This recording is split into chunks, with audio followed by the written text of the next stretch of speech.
I've been out in this wilderness for 5 days, living out of my backpack, taking photos of the mountain ranges and waiting for the storms to come through. Today I'll be hiking 6,000 feet up to the Cascade Crest, and hopefully I'll be able to get some shots of Mount Stewart as the storm rolls in off the Pacific Ocean.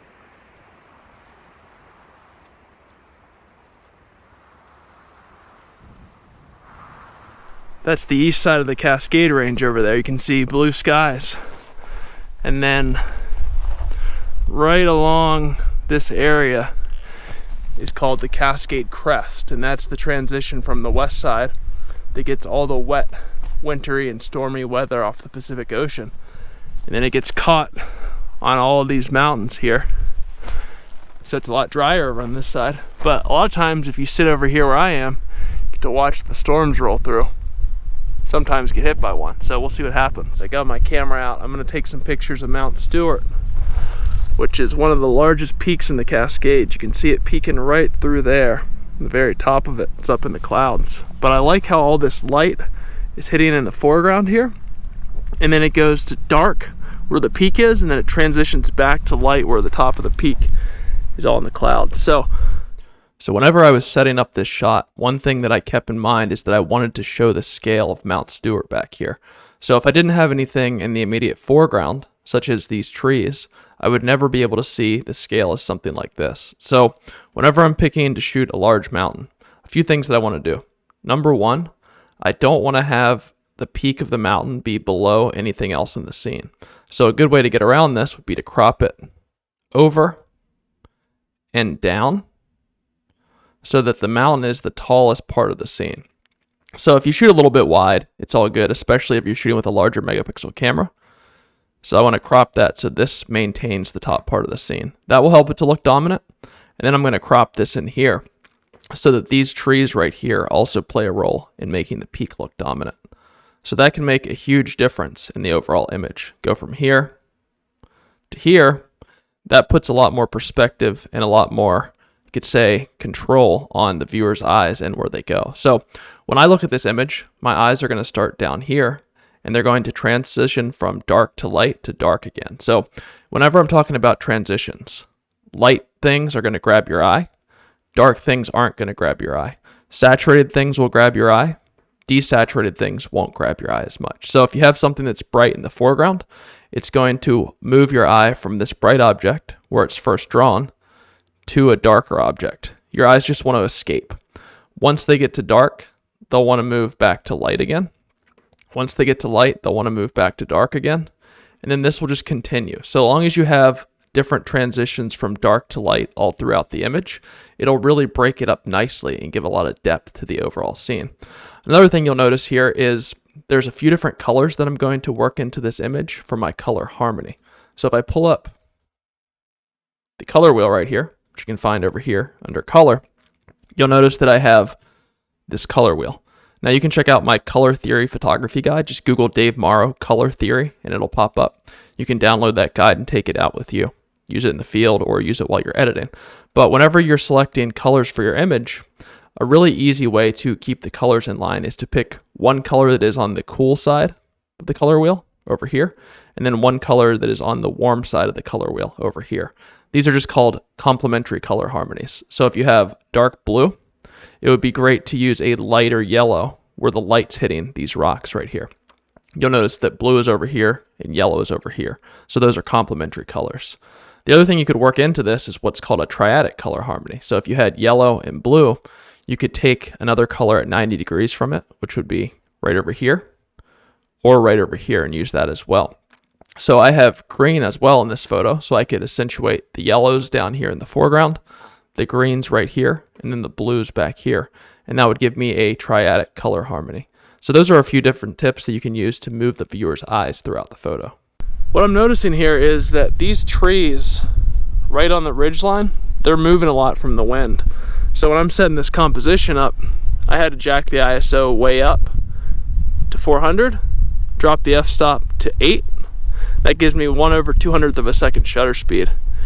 And then I dropped the exposure down about 2 stops off of exposed to the right. Gave me a little bit faster shutter speed, and that's been freezing those trees in place. Then I'm just shooting on mirror up mode. Man, this is a really cool perspective to watch this storm roll through. It's in all directions except where I'm at somehow, which means I'm probably gonna get hit by it really soon. Let's see how this one looks. Nice, those trees are fairly sharp now. I think that one looks pretty good. I wanted to give you guys a quick heads up. Right now, if you join my email list, I have a 10-day free trial, which gives you unlimited access to all of my photography courses. Now, these courses teach every single technique that I use as a full-time wilderness photographer. So you'll learn camera technique, you'll learn photo editing, photo organization, composition, how to find shots in the field. You'll be able to access and watch dozens of my expeditions out into the wilderness where I take these photos and teach you how to create them from start to finish. I designed this school to be the perfect learning experience, something that I wish would have existed when I started wilderness photography, landscape photography, and outdoor photography 10 years ago. So if you'd like to join my email list, you'll get this 10-day free trial. You'll also get a bunch of other good stuff, including access to my PDF library, which includes all of my photography guides, which you can take out in the field to shoot with you. Check out the link down below this video to join and sign up. You can cancel anytime. I'll never hold your email address hostage. I want to provide you with the best learning experience possible. Now let's get back to the video.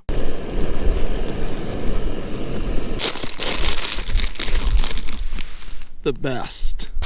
The weather is starting to turn. I sat up there and had that ramen, hung out, had a coffee, and then wintry mix started coming down. So I'm gonna head back down to a lower spot. So I stopped and found a composition that I really liked. Pointed right down this way. And I was starting out to shoot and frame this lake with those peaks back there, but I noticed that the leading line of this edge of the lake and this edge of the lake come together, and it just forces your eyes right back through there. So I started to set up the composition like this, and I think I ended up liking that one a whole lot more. So pull it up on the screen here and you can see it a lot better. Pull that histogram off. Getting a little wet on the back of the camera screen, but you can see what's going on here. And whenever this light pokes through in the side direction, it hits all that stuff and it just looks really cool. So this is another circumstance where I'm using transitions of dark to light, and this time I'm actually using the transition from dark in the lake to light with all this granite, and the edge of that transition makes a leading line that cuts into this part of the image. The same thing's happening right down there. And then the dark to light transition of the ridge line up into the clouds breaks up the back center of the scene. So whenever I'm looking out over a scene like this, I'm just trying to identify things that'll help move the eyes from the foreground to the background, such as leading lines or transitions. They could be low saturation to higher saturation, light to dark to light. It just needs to be anything that'll keep the eyes interested in moving. Check that out. That's where I just came from. Now it's inside of a cloud. Let me wipe this off real quick. But the goal here is just to scan everything, pick a center of attention, such as all these peaks and mountains in the back, and then in this case also the lake. So as long as I can work those two things into the composition, I just need to find transitions that will connect them. So we have the peak, all those ridge lines in the back. I'm going to use transitions of dark to light with all the granite to dark again, as well as the transitions along the edge from dark to light that make the leading lines, moving the eyes in there. But I think that should come together pretty nicely. I'm going to fire a few more of these off with some different settings, and I'll pull them up on the computer.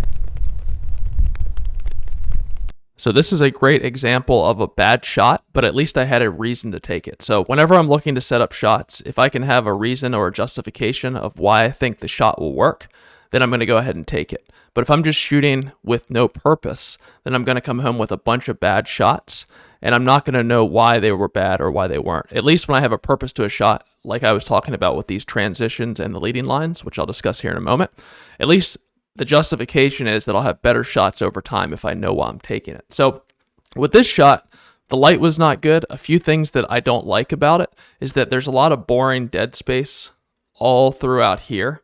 This is all just repetitive. The foreground's not that good, and the color is overall horrible. By the time I started taking this, the light had all lost back in here, and I don't really have any depth or separation. So a few things that I did well in this shot is I have leading lines coming from the edge, and that's just going to grab the eyes along this dark to light transition and shoot them out into the middle of the shot. So if your eyes started over here, they would start to move this way. If your eyes started right in here, they would start to move that way. And if your eyes started over here, they would move out along this way. You can see that these are all light to dark transitions, and your eyes will follow these lines into the middle of the scene. Once it gets to the middle of the scene, they can continue to follow these lines up through the back of the scene. My eyes kind of die in this area because this whole section is so boring. Then in the background, it's also extremely boring. So really bad shot as far as the light coming together and the center ground having any interesting detail. But that's the reason I took this shot, and I think it's overall still a good learning experience for you guys to see. If you're out shooting and you're out finding your own compositions and not going to hot spots and not going to drive up spots, you'll realize that maybe 1% of the shots that you take out in the field come back and actually make it into your portfolio. So it's a big numbers game, having a reason why you're shooting, a justification for taking the shot, and then reviewing the images while you get home and seeing why they're failing or why they may be succeeded is a great way to make sure that you slowly optimize your technique over time. Pretty solid drop. I stopped at another spot on the way down. I really like how the red down in the foreground and the red back there really offset the blue colors up in the clouds and down in the water. So I've been taking a few different compositions over here.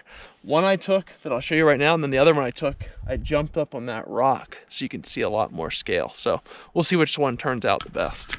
So let's quickly talk about my shooting technique for this one. You can see there's water droplets all over the place here. So what I first do when I uncap my lens and it's raining is I take an insurance shot. And that's going to be a shot that I'm sure that there's no water droplets on in the foreground. So all I did was quickly focused here, and I took the shot, knowing that as soon as the rain started to come down from the side, I would get this result. So what I did is I first positioned myself to take this, and then I put it on a 20-second timer so I could go and jump in the shot up here. One of the hard parts here is that sometimes your image will shift.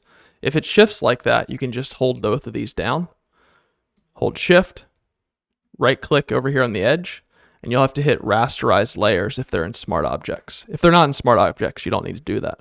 Then you go up here to edit, and under edit, you can go to auto align layers. Using auto align layers, you can quickly hit auto, uncheck both of those and hit OK. Why this is so nice is you can take multiple different instances of the same exact composition, and even if it's windy or your tripod moves a little bit, this should do a pretty good job at lining them up perfectly. Now you can see that I have myself up there in this top layer.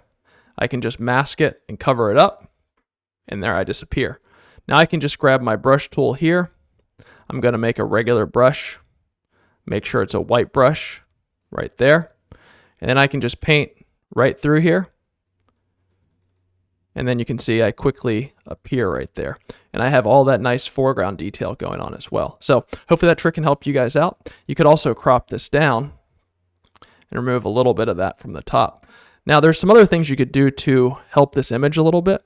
If you saw other parts where you actually liked what was going on in the remaining underlying image, you could mask it through. For example, if you wanted to show where that peak came through up there and go down through here, maybe you like that example more, because then you can actually see the scale of the scene. So anything that you can combine multiple images like that is a really good asset or skill set to have, but you have to be able to visualize these things while you're out shooting so you can easily combine them when you get back home. So for this one, see it on the back of the screen here, and I have this really close foreground detail. So I want to make sure that's sharp, and I also want to make sure I can see all those water droplets on it. So I'm going to grab a focal point at the hyperfocal, about a third into this scene. Back button autofocus, it looks good. And then if that focus drops off down here, I can refocus another one down there and focus stack. Pull up the histogram, push it all the way to the right. That looks solid. Nice. Now I'm going to wipe the front off real quick, re-verify the focus, and I can fire it off.